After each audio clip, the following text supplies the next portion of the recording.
Atividade avaliativa de Direito Processual Penal 1. Equipe: Ailton Ferreira, Beatriz Pacheco, Maria Janaína, Taíla Queiroz e Vanessa Veiga. Tema: prisão preventiva. A prisão preventiva trata-se de uma medida cautelar, também conhecida como prisão provisória.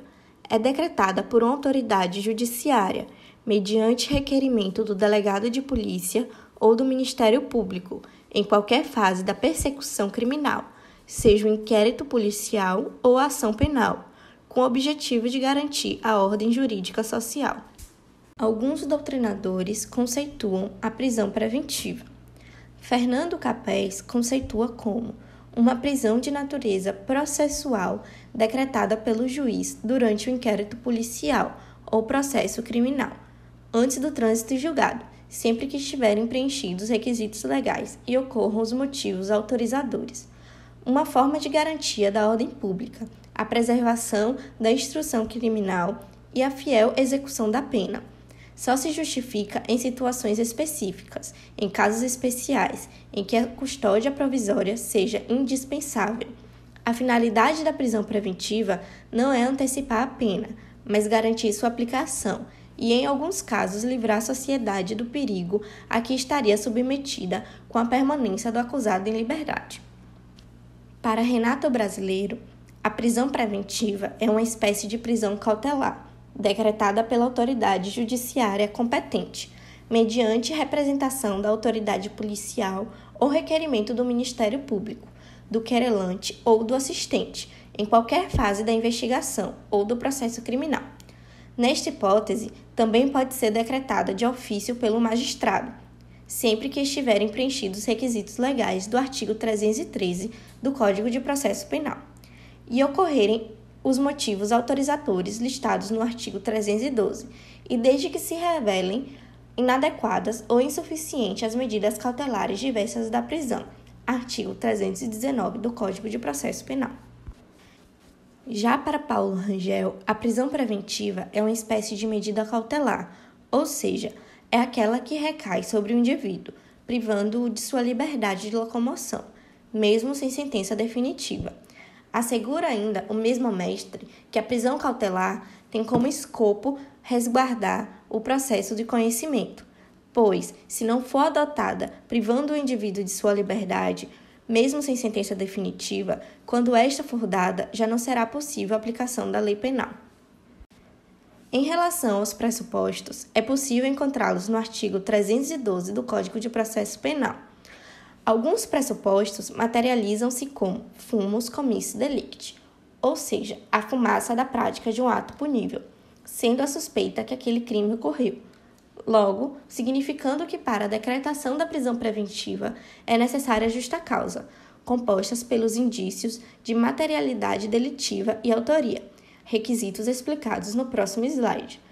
Além desses pressupostos, faz-se necessário também a conjugação do periculum libertatis, devendo ele ser definido como fundamentos legais, que traz a relação de fundamentos aplicáveis após análise prévia da existência da justa causa, sejam eles garantia da ordem pública, garantia da ordem econômica, garantia da instrução criminal e garantia da aplicação da lei penal, explicados posteriormente. Requisitos necessários para sua decretação. Materialidade do crime. A prova da materialidade delitiva pode acontecer quando há uma prova mínima que aquele crime de fato ocorreu, ou seja, a prova de elementos contundentes que demonstrem a existência do crime. Indícios suficientes da autoria. Os indícios suficientes ocorrem quando aquela circunstância é conhecida e provada, sendo possível estabelecer uma relação entre a existência e a autoria delitiva, conforme previsto no artigo 239 do Código de Processo Penal. Artigo 312 do Código de Processo Penal.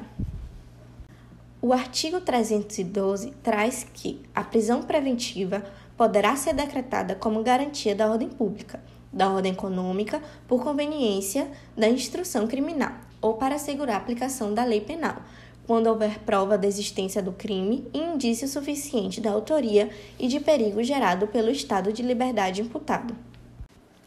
Garantia da ordem pública. diz respeito à indispensabilidade de se manter a ordem na sociedade, que, como regra, é abalada pela prática de um delito. São casos que normalmente violam a ordem pública, aqueles que afetam a credibilidade do judiciário, que contam com a divulgação pela mídia, e crimes cometidos com forma de execução cruel, levando em conta se o agente delitivo possui longa ficha de antecedentes. Garantia da ordem econômica.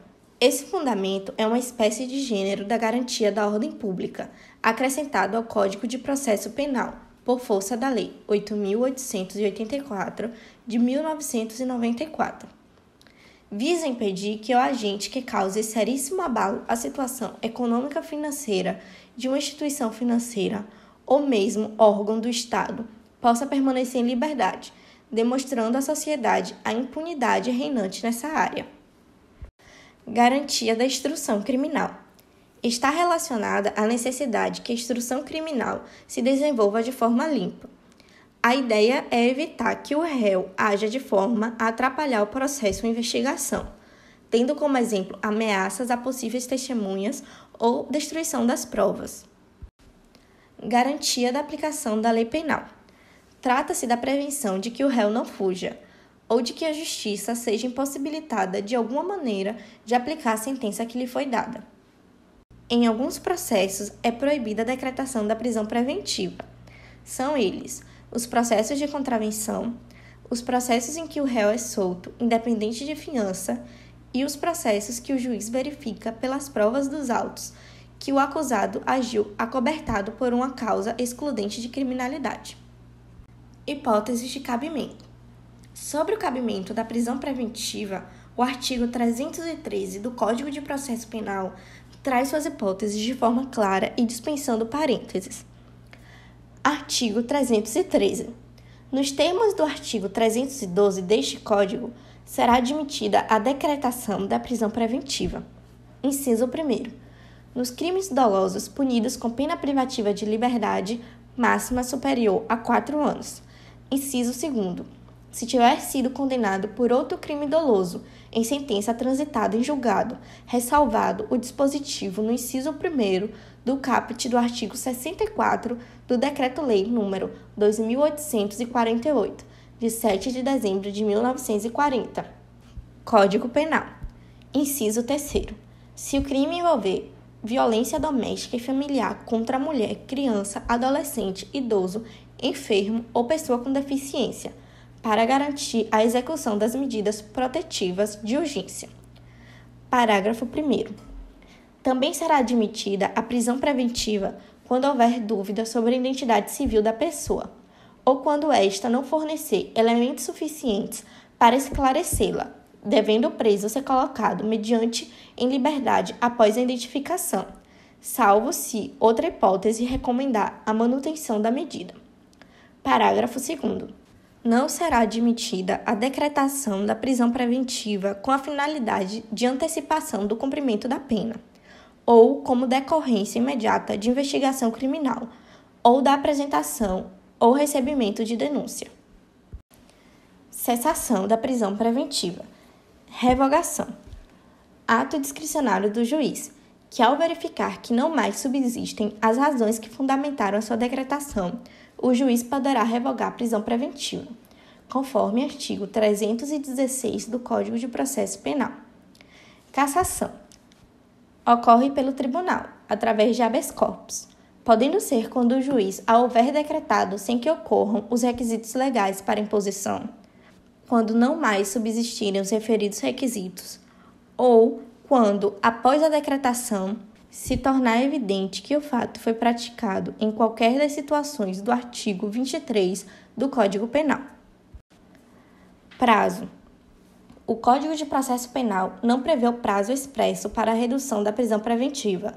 Não existe nada em termos de limite temporal para prisões cautelares.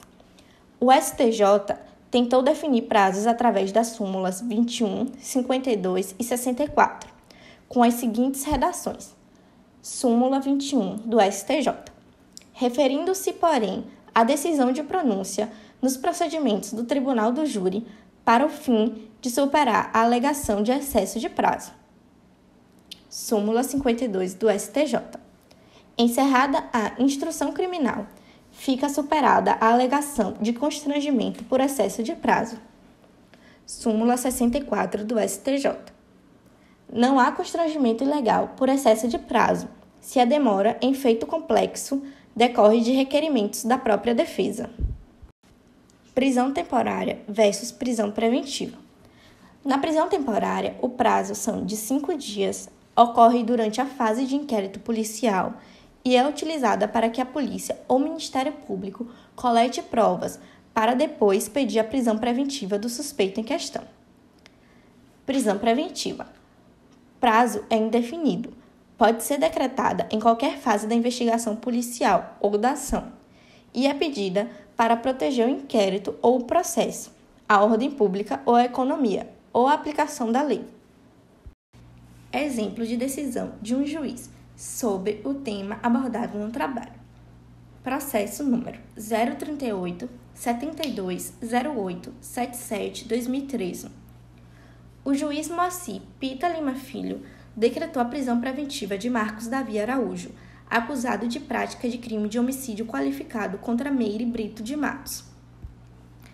O pedido de prisão foi requerido pelo Ministério Público, após denúncia da filha do Decujos, sua companheira, a qual solicitou providências do órgão ministerial, informando que o réu, portando arma de fogo, disparou contra a mãe da declarante, por não aceitar o fim do relacionamento. O magistrado decretou a prisão preventiva com base nos artigos 311, 312 e 313, inciso 1º, do Código de Processo Penal, para a garantia da ordem pública e para assegurar a aplicação da lei penal. O Ministério Público requereu a prisão para evitar que o suspeito pratique novos crimes, constranja ou ameace testemunhas ou se ausente do distrito da culpa, tendo em vista que o réu possui supostamente envolvimento com o tráfico de drogas e é portador de uma personalidade agressiva, conforme o relato da companheira. Destaca o magistrado que é essencial para que o sentimento de impunidade não tome conta da comunidade e a justiça caia em descrédito, que o suspeito de crimes tão nocivos à vida humana seja retirado do convívio social, pelo menos até a conclusão da instrução processual.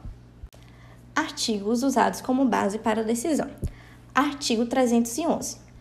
Em qualquer fase da investigação policial ou do processo penal, caberá a prisão preventiva decretada pelo juiz, a requerimento do Ministério Público, do querelante ou assistente, ou por uma representação de autoridade policial. Artigo 312. A prisão preventiva poderá ser decretada como garantia da ordem pública, da ordem econômica, por conveniência da instrução criminal ou para assegurar a aplicação da lei penal, quando houver prova de existência do crime e indício suficiente de autoria e de perigo gerado pelo estado de liberdade do imputado. Artigo 313.